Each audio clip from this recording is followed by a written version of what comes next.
கமெண்ட்ஸில் அறத்துப்பட்டி வீடியோ பார்த்துட்டு எல்லாரும் முழுத்துப்பட்டி எப்படி போடணும்னு கேட்டிருந்தீங்க. அது சொல்லித்தரேன். ஃபஸ்ட்டு அறத்துப்பட்டி வந்து மூட்டி இருக்காது, ஒரே சிங்கிளாக இருக்கும். இது வந்து கைலி மாதிரி மூட்டி இருக்கும்.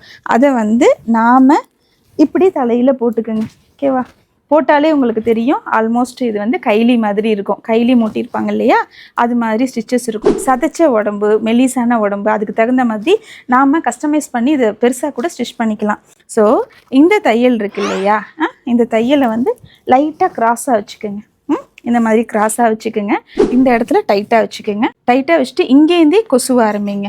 ஓகே, இங்கேருந்தே ஃபுல்லாகவே கொசுவ ஆரம்பிச்சிடுங்க. இப்படி ஃபுல்லாக கொசவிட்டு கையை 2 கையுமே உள்ளே இருக்குது, ஃபுல்லாகவே கொசவிடுங்க. கொசவிக்கிட்டு இந்த ஒரு கையால் இதை இப்படி பிடிச்சிங்க. ஓகே, பிடிச்சிட்டு இங்கே கொசுவுனிங்கள்ல, இதை அப்படியே விட்டுக்கிட்டே வரணும். இப்படி விட்டுட்டு இதை வந்து இப்படி பார்த்துக்குங்க. ஓகேவா? கொசுவிட்டு இந்த மாதிரி. ஓகே, இதை பண்ணிவிட்டு இந்த கையில் போட்டுடுங்க. ஓகே, போட்டுட்டிங்களா?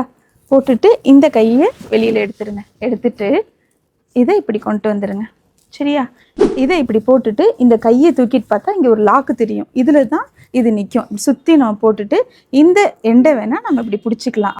முழுத்துப்பட்டி போட ஆசைப்பட்டீங்க, இது இன்னும் கொஞ்சம் கன்வீனியண்ட்டாக இருக்கணும்னா இதை வந்து நம்ம ஹூக் போட்டுட்டு, இந்த இடத்துல ஹூக் போட்டுட்டு இதை நம்ம எடுத்து இந்த இடத்துல இப்படி போட்டுக்க வேண்டியதுதான். ஸோ இதுவும் அழகாக இருக்கும். முழுத்துப்பட்டி எப்படி போடணுன்னு கேட்டவங்களுக்கும் மற்றவங்களுக்கும் நீங்கள் ஷேர் பண்ணுங்கள்.